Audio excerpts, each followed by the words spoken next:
क्या सच में पैसा सबसे बड़ा होता है? पैसा सब कुछ तो नहीं लेकिन बहुत कुछ जरूर है। ऐसा कहने के पीछे लोगों की मंशा साफ समझ आती है कि वे पैसे को महत्वपूर्ण तो बताना चाहते हैं लेकिन खुद को पैसा परस्त बताने से भी बचना चाहते हैं।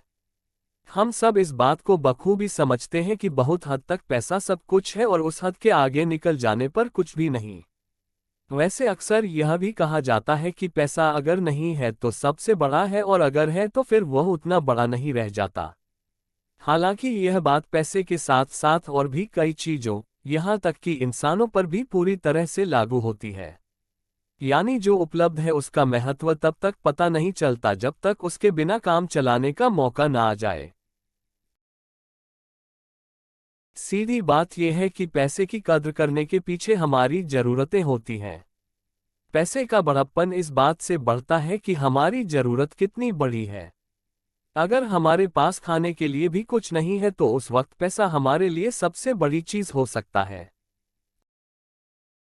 इसके बाद अगर हमारे पास पहनने के लिए कुछ नहीं है तो पैसा थोड़ा घटे कद के साथ हमारे सामने आकर खड़ा होता है। हमारी जरूरतों की प्राथमिकता जिस हिसाब से बदलती जाती है, पैसे का कद भी उस हिसाब से घटता जाता है। भारतीय दर्शन में हमेशा पैसे को मिट्टी या हाथ का मैल बताने की परंपरा रही है। इसके पीछे लोगों को मेहनतकश और आत्मनिर्भर बनाने का उद्देश्य रहा है। अगर कुछ दशक पहले के समय में जाकर देखें तो पता चलता है कि भारत में लोग खाने पीने का इंतजाम खुद ही करने पर जोर देते थे। गांवों में खेती, सब्जी उगाना और गाय भैंस पालना लोगों का प्रमुख काम हुआ करता था।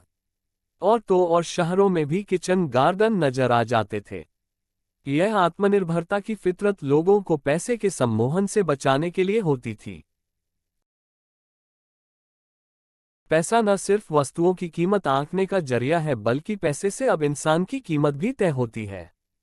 ये बात थोड़ी अजीब लग सकती है लेकिन कुछ अलग मायनों में सच है। इंसान की कीमत उसके काम से तय होती है। काम करने के लिए उसे पैसे मिलते हैं।